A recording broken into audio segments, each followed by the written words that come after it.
അപ്രതീക്ഷിതമായി 2 ദിവസങ്ങൾക്ക് മുൻപ് കോൺഗ്രസ്സിലുണ്ടായിട്ടുള്ള ഒരു നേരിയ അസ്വസ്ഥതയാണ് വരുന്ന തെരഞ്ഞെടുപ്പിൽ UDF വിജയിക്കുമ്പോൾ ആരാകും മുഖ്യമന്ത്രി എന്നതിനെ സംബന്ധിച്ചുള്ള നേരിയ ഒരു തർക്കം. യഥാർത്ഥത്തിൽ യാതൊരു സാങ്കത്യവുമില്ലാത്ത ഒരു തർക്കത്തിനാണ് ചില നേതാക്കൾ അറിഞ്ഞോ അറിയാതെയോ തിരികൊളുത്തിയത് എന്നതാണ് സങ്കടകരമായ അവസ്ഥ.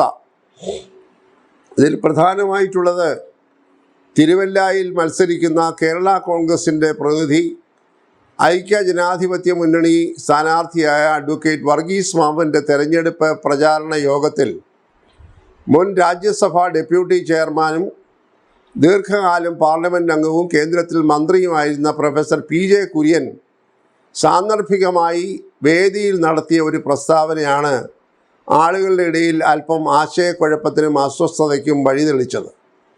ആ യോഗത്തിൽ സദസ്സിൽ ധാരാളം സീനിയർ കോൺഗ്രസ് നേതാക്കന്മാരുണ്ട്. വേദിയിലാകട്ടെ സ്ഥാനാർത്ഥി ഉൾപ്പെടെ കേരള കോൺഗ്രസ് പാർട്ടി നേതാക്കളുണ്ട്. അതോടൊപ്പം തന്നെ ഐക്യ ജനാധിപത്യ മുന്നണിക്ക് നേതൃത്വം കൊടുക്കുന്ന കോൺഗ്രസിലെ തലമൂത്ത നേതാവായ ശ്രീമാൻ രമേശ് ചെന്നിത്തലയും പങ്കെടുക്കുന്നുണ്ടായിരുന്നു. അപ്പോൾ പ്രൊഫസർ PJ കുര്യൻ്റെ പ്രസംഗത്തിനിടയിൽ അദ്ദേഹം ലേശം പുറകോട്ട് തിരിഞ്ഞുകൊണ്ട് പറഞ്ഞു, നമ്മൾ വൻപിച്ച വിജയം നേടാൻ പോവുകയാണ്, ഐക്യ ജനാധിപത്യ മുന്നണി UDF ഭരണത്തിലെത്താൻ പോവുകയാണ്, നമ്മളൊരു സർക്കാർ രൂപീകരിക്കാനുള്ള എല്ലാ ഒരുക്കങ്ങളും ചെയ്തു കഴിഞ്ഞിരിക്കുന്നു, ഇന്ത്യൻ നാഷണൽ കോൺഗ്രസ് നേതൃത്വം കൊടുക്കുന്ന ഒരു മുന്നണി എന്ന രീതിയിൽ മുഖ്യമന്ത്രി സ്ഥാനത്തേക്ക് ഇന്ത്യൻ നാഷണൽ കോൺഗ്രസിൻ്റെ പ്രതിനിധി തന്നെയായിരിക്കും വരുന്നത്.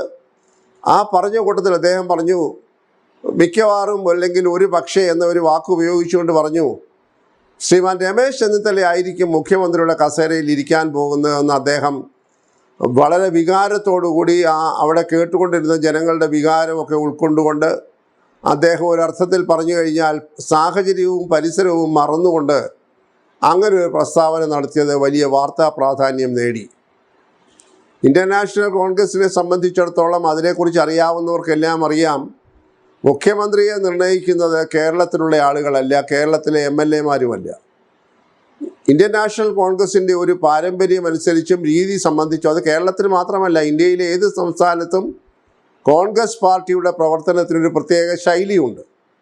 ഏത് സംസ്ഥാനത്ത് അധികാരത്തിൽ വന്നാലും കോൺഗ്രസ് പാർട്ടിയുടെ മുഖ്യമന്ത്രിയെ നിശ്ചയിക്കുന്നത് ഹൈക്കമാൻഡാണ്.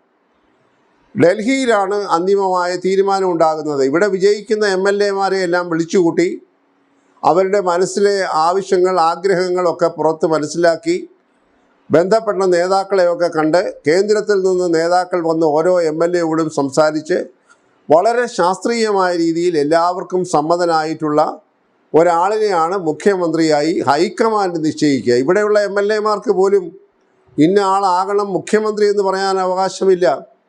അവർ പാർട്ടി യോഗത്തിൽ പങ്കെടുത്ത് അവർക്ക് അഭിപ്രായങ്ങൾ പറയാനുള്ള ജനാധിപത്യ സ്വാതന്ത്ര്യം കോൺഗ്രസ് പാർട്ടി കൊടുത്തിട്ടുണ്ട്. ഏത് MLAക്ക് വേണമെങ്കിലും പാർട്ടിക്കകത്ത് പറയാം, ഇന്നയാളിനെ മുഖ്യമന്ത്രിയാക്കിയാൽ കൊള്ളാമെന്ന് പറയാം, അല്ലാതെ ആക്കണം എന്ന് പറയാൻ പോലും ഉള്ള സ്വാതന്ത്ര്യം കോൺഗ്രസ് അങ്ങനെ MLAമാർക്ക് കൊടുത്തിട്ടില്ല. അത് വളരെ ധാരണയോടുകൂടി പോകുന്ന ഒരു ജനാധിപത്യ സ്വഭാവമുള്ള പാർട്ടി എന്ന രീതിയിലാണ് ആ ഒരു നടപടി പരമ്പരാഗതമായി സ്വീകരിച്ചുകൊണ്ടിരിക്കുന്നത്. അപ്പോൾ രമേശ് ചെന്നിത്തലയാകും മുഖ്യമന്ത്രി എന്ന് PJ കുര്യൻ പറഞ്ഞപ്പോൾ അത് നല്ല ഒരു വീണ് കിട്ടിയ അവസരമായി പ്രതിപക്ഷ കക്ഷികൾ അതെടുത്ത് പ്രചാരണത്തിന് ഉപയോഗിക്കുകയാണ്. കോൺഗ്രസിൽ ഇപ്പോഴേ അഭിപ്രായ വ്യത്യാസങ്ങളായി ആരാകും മുഖ്യമന്ത്രി എന്നൊക്കെ പറഞ്ഞ് തർക്കങ്ങളായി പലരും മുഖ്യമന്ത്രി സ്ഥാനത്തേക്ക് മോഹിച്ചിരിക്കുന്നവരാണെന്നൊക്കെ പറഞ്ഞ് അത് ആകെ ട്വിസ്റ്റ് ചെയ്ത് വാർത്തകൾ കൊടുക്കാൻ ശ്രമിച്ചു. അതോടൊപ്പമാണ് 2 ദിവസം മുമ്പ് കേരളത്തിലെ ഒരു വലിയ തെരഞ്ഞെടുപ്പ് റാലിയെ അഭിസംബോധന ചെയ്തുകൊണ്ട് ശ്രീമാൻ രാഹുൽ ഗാന്ധി ഉൾപ്പെടെ, രാഹുൽ ഗാന്ധി ഓൺലൈനായിട്ടും ഇന്ത്യൻ നാഷണൽ കോൺഗ്രസിൻ്റെ ദേശീയ പ്രസിഡന്റ് ശ്രീമാൻ മല്ലികാർജുന ഖാർഗെ നേരിട്ടും വന്ന് ഒരു വലിയ മഹാറാലി കോഴിക്കോട് കടൽ തീരത്ത് 2 ദിവസം മുമ്പ് ഉദ്ഘാടനം ചെയ്തു. അവിടെ ലക്ഷക്കണക്കിന് ആളുകളാണ് ആ റാലിയിൽ പങ്കെടുക്കാനായി വന്നത്. സംഗതി വശാൽ അവിടെയും ശ്രദ്ധിക്കപ്പെട്ട ഒരു കാര്യം, അവിടെ വന്ന ആളുകൾ ധരിച്ചിരുന്ന ഒരു തൊപ്പിയുണ്ട്. അത് ത്രിവർണ്ണ പതാകയുടെ അല്ലെങ്കിൽ കോൺഗ്രസ് പതാകയുടെ നിറമുള്ള തൊപ്പിയാണ്. അതിൽ ഈ രാഹുൽ ഗാന്ധിയുടെയും രമേശ് ചെന്നിത്തലയുടെയും ചിത്രം അച്ചടിച്ചിരുന്നു. VD സതീശൻ്റെയോ KPCC പ്രസിഡന്റ് സണ്ണി ജോസഫിൻ്റെയോ ചിത്രം ഉണ്ടായിരുന്നില്ല. അപ്പോൾ അത് ബോധപൂർവം രമേശ് ചെന്നിത്തലയെ ഉയർത്തിക്കാട്ടി അദ്ദേഹം മുഖ്യമന്ത്രി സ്ഥാനത്തേക്ക് വരുന്നതിന് വേണ്ടിയുള്ള ഒരു ആസൂത്രണമാണ് അതിൻ്റെ പിന്നിലെന്ന് പറഞ്ഞ് അത് ഒരു വലിയ വാർത്താ പ്രാധാന്യം നേടി. ഇതെല്ലാം മനസ്സിലാക്കിയ ബഹുമാന്യനായ രമേശ് ചെന്നിത്തല വളരെ തൻ്റെ ഇടത്തോടുകൂടി പറഞ്ഞു, ഇത് ഇപ്പോൾ ഇവിടെ ചർച്ച ചെയ്യേണ്ട വിഷയമല്ല. അദ്ദേഹം മാധ്യമങ്ങളോട് പറഞ്ഞു, പൊതുസമൂഹത്തോട് പറഞ്ഞു, ഇന്ത്യൻ നാഷണൽ കോൺഗ്രസ് നേതൃത്വം കൊടുക്കുന്ന ഒരു ഗവൺമെൻറ്റോട് വരുമ്പോൾ അവിടെ മുഖ്യമന്ത്രി ആകേണ്ടത് ആരാണെന്നുള്ളത് ഹൈക്കമാൻഡ് നിശ്ചയിക്കുമെന്ന് അദ്ദേഹം അച്ചടക്കമുള്ള, പാരമ്പര്യമുള്ള, ശക്തമായ അനുഭവങ്ങളുള്ള ഒരാളെന്ന രീതിയിൽ അദ്ദേഹം പരസ്യമായി ഒരു മടിയുമില്ലാതെ പ്രഖ്യാപിച്ച് അദ്ദേഹത്തിൻ്റെ മാന്യതയും പാർട്ടിയുടെ മാന്യതയും സംരക്ഷിച്ചു എന്നുള്ളതാണ് എടുത്തു പറയേണ്ട കാര്യം. ഈ വിവാദം ഏറ്റെടുക്കാൻ പ്രതിപക്ഷ കക്ഷികളല്ലാതെ കോൺഗ്രസിൽ ഒരു നേതാവും മുന്നോട്ട് വന്നില്ല. സംഗതി വശാൽ ഇതുപോലെ പ്രൊഫസർ PJ കുര്യൻ പറഞ്ഞതുപോലെ ശ്രീ K സുധാകരനും ഇങ്ങനെ ഏതോ ഒരു സന്ദർഭത്തിൽ രമേശ് ചെന്നിത്തലയായാൽ കൊള്ളാം മുഖ്യമന്ത്രി എന്ന് പറഞ്ഞതായിട്ട് പ്രചരിക്കുന്നുണ്ട്. അതൊന്നും ഔദ്യോഗികമായിട്ടുള്ള ഒരു പ്രഖ്യാപനമല്ല, ഉത്തരവാദപ്പെട്ട വേദിയിൽ നടത്തിയ പ്രഖ്യാപനമല്ല. അങ്ങനെ പ്രഖ്യാപനം നടത്താൻ ആരെയും കോൺഗ്രസ് പാർട്ടി അധികാരപ്പെടുത്തിയിട്ടില്ല. ഇത് പറയുന്നവർക്ക് തന്നെ അറിയാം കോൺഗ്രസിൻ്റെ ഹൈക്കമാൻഡാണ് മുഖ്യമന്ത്രിയെ തീരുമാനിക്കുന്നതെന്ന്. അപ്പോൾ ഇവിടെ ഐക്യജനാധിപത്യ മുന്നണിയിൽ പ്രത്യേകിച്ച് കോൺഗ്രസ് പാർട്ടിയിൽ മുഖ്യമന്ത്രി സ്ഥാനത്തെ ചൊല്ലി വലിയ വടംവലി നടക്കുകയാണ് എന്ന ഒരു പ്രതീതി സൃഷ്ടിക്കാൻ ബോധപൂർവം ഐക്യജനാധിപത്യ മുന്നണിയുടെ എതിരാളികൾ, പ്രത്യേകിച്ച് CPMൻ്റെ കുറേ ഈ പറയുന്ന സൈബർ തൊഴിലാളികൾ, കൂലിക്ക് എഴുതാൻ നടക്കുന്നവരൊക്കെ പ്രചരണം അഴിച്ചുവിട്ടു. എന്നാൽ അത് മുളയിലെ നുള്ളിക്കൊണ്ട് ബഹുമാന്യായ VD സതീശനും ബഹുമാന്യായ സണ്ണി ജോസഫും അതിനേക്കാൾ എല്ലാം ഉപരിയായി ചർച്ച ചെയ്യപ്പെട്ട ആളെന്ന രീതിയിൽ ശ്രീ രമേശ് ചെന്നിത്തലയും പരസ്യമായി രംഗത്ത് വന്നുകൊണ്ട് പറഞ്ഞു, ഇവിടെ കോൺഗ്രസിൻ്റെ പാരമ്പര്യം അറിയാവുന്ന ആളുകളാരും ഈ പറയുന്ന പ്രചരണത്തിൽ വീണുപോകരുത്. മുഖ്യമന്ത്രി ആരാണ് എന്നതല്ല നമ്മുടെ വിഷയം. ഏത് മാർഗത്തിലൂടെയും ധാർമ്മികമായും നേരായുമുള്ള മാർഗങ്ങൾ സ്വീകരിച്ചുകൊണ്ട് കേരളത്തിൽ ഐക്യജനാധിപത്യ മുന്നണിയുടെ വിജയത്തിന് വേണ്ടി എല്ലാവരും പ്രവർത്തിക്കണം. ഐക്യജനാധിപത്യ മുന്നണിയുടെ ഒരു ഗവൺമെൻറ്, UDFൻ്റെ ഒരു ഗവൺമെൻറ് കേരളത്തിൽ മെയ് മാസം 4-ാം തീയതി കഴിയുമ്പോൾ ഉണ്ടാകണം എന്നതാണ് പ്രധാനം ഇപ്പോൾ ചർച്ച ചെയ്യേണ്ടത്. അത് രമേശ് ചെന്നിത്തല യാതൊരു സംശയത്തിനും ഇടയില്ലാതെ അദ്ദേഹം തന്നെ ആവർത്തിച്ചപ്പോൾ കൂടെ നിന്ന നേതാക്കളും അത് അദ്ദേഹത്തെ വ്രണപ്പെടുത്താതെ തന്നെ അതാണ് പാരമ്പര്യം, കോൺഗ്രസിൻ്റെ ശൈലി, പ്രവർത്തന രീതി എന്ന് വ്യക്തമാക്കിയപ്പോൾ അബദ്ധത്തിൽ പെട്ടുപോയല്ലോ പ്രതിപക്ഷ കക്ഷികൾ. മാർക്സിസ്റ്റ് പാർട്ടി സൈബർ പോരാളികൾ എന്ന് അവരിപ്പോൾ വല്ലാതെ വിഷമിക്കുകയാണ്. കാരണം അവർ ഇത് തീ കൊളുത്തി ഒരു വലിയ വിവാദം ഐക്യജനാധിപത്യ മുന്നണിയിൽ ഉണ്ടാക്കാമെന്ന് മോഹിച്ചിരുന്ന CPMൻ്റെ സൈബർ തൊഴിലാളികൾ ആകെ ഇപ്പോൾ ഇളിഭ്യരായി നിൽക്കുകയാണ്. കാരണം ഈ വിഷയം മുളയിലെ നുള്ളിക്കളയാനുള്ള പ്രാഗൽഭ്യവും പക്വതയും പാഠവും കോൺഗ്രസിൻ്റെ ഇന്നത്തെ കേരളത്തിലെ നേതാക്കൾ കാട്ടി. അതിൽ ചർച്ചയ്ക്ക് വിധേയനായിട്ടുള്ള ബഹുമാന്യനായ രമേശ് ചെന്നിത്തല തന്നെ മുന്നോട്ട് വന്ന് ഇവിടെ മുഖ്യമന്ത്രി സ്ഥാനത്തെക്കുറിച്ച് കേരളത്തിൽ ചർച്ച ചെയ്യേണ്ട സമയമല്ല, ഇവിടെ UDF ഗവൺമെൻറ് അധികാരത്തിൽ വരണം, ആ വിഷയമാണ് ചർച്ച ചെയ്യേണ്ടത്.